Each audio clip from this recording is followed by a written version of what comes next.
साल था 1576। राजस्थान की तपती धरती पर गर्म हवाएं चल रही थीं। अरावली के पहाड़ खामोश खड़े थे, जैसे आने वाले तूफान का इंतजार कर रहे हों। उस समय हिंदुस्तान का सबसे ताकतवर बादशाह अकबर पूरे भारत को अपने झंडे के नीचे लाना चाहता था। एक एक कर राजपूत राजाओं ने मुगल सल्तनत के सामने सिर झुका दिया था, लेकिन मेवाड़ अभी भी झुका नहीं था। उस धरती पर एक ऐसा राजा था जिसके लिए महल से ज्यादा कीमती उसकी आजादी थी। नाम था महाराणा प्रताप। इतिहास के पन्नों में वह सिर्फ एक राजा नहीं, बल्कि जिद्द, स्वाभिमान और बलिदान का दूसरा नाम बन चुका था। उदयपुर के जंगलों और पहाड़ियों के बीच महाराणा प्रताप अपनी सेना तैयार कर रहे थे। सैनिक कम थे, हथियार कम थे, लेकिन हौसला आसमान से भी ऊंचा था। दूसरी तरफ अकबर ने अपनी सबसे विशाल सेना भेजी। हजारों सैनिक, हाथी, तोपें और युद्ध में माहिर सेनापति। उस सेना की कमान थी राजा मानसिंह के हाथों में। और फिर 18 जून 1576 हल्दी घाटी की धरती कांप उठी। घोड़ों की टापे, तलवारों की आवाज और युद्ध के नारों ने आसमान को हिला दिया। पीली मिट्टी धीरे धीरे लाल होने लगी। महाराणा प्रताप अपने नीले घोड़े चेतक पर सवार थे।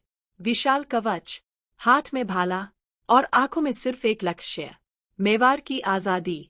कहा जाता है उस दिन प्रताप किसी साधारण इंसान की तरह नहीं लड़ रहे थे। हर वार में आग थी, हर कदम में तूफान। मुगल सेना संख्या में बहुत बड़ी थी, लेकिन अरावली के उन संकरे रास्तों में राजपूत योद्धा मौत बन चुके थे। और फिर इतिहास का सबसे प्रसिद्ध पल आया।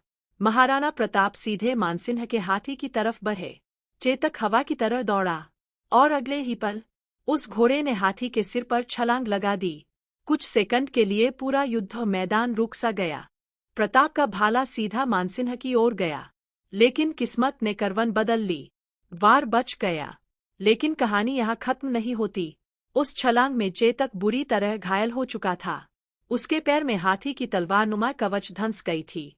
फिर भी वह दौड़ता रहा, अपने घायल मालिक को बचाने के लिए मौत से लड़ता रहा। युद्ध धीरे धीरे महाराणा प्रताप के खिलाफ जाने लगा। मुगल सेना लगातार बढ़ती जा रही थी। राजपूत सैनिक एक एक कर गिर रहे थे, लेकिन प्रताप ने हार मानने से इनकार कर दिया। जंगलों में छिपकर, पहाड़ों में रहकर उन्होंने सालों तक संघर्ष जारी रखा।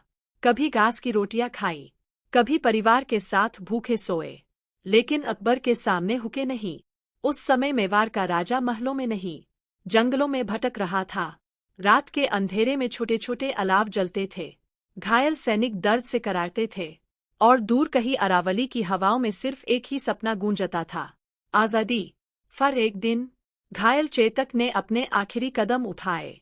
एक छोटी सी नदी पार करने के बाद वह जमीन पर गिर पड़ा। महाराणा प्रताप अपने सबसे वफादार साथी के सामने खड़े थे, खामोश। उस युद्ध में हजारों सैनिक मरे थे, लेकिन इतिहास ने सबसे ज्यादा याद रखा एक घायल घोड़े की वफादारी को। समय बीतता गया। अकबर पूरी ताकत लगाने के बाद भी महाराणा प्रताप को कभी हुका नहीं पाया। धीरे धीरे प्रताप ने मेवाड़ के कई हिस्से वापस जीत लिए।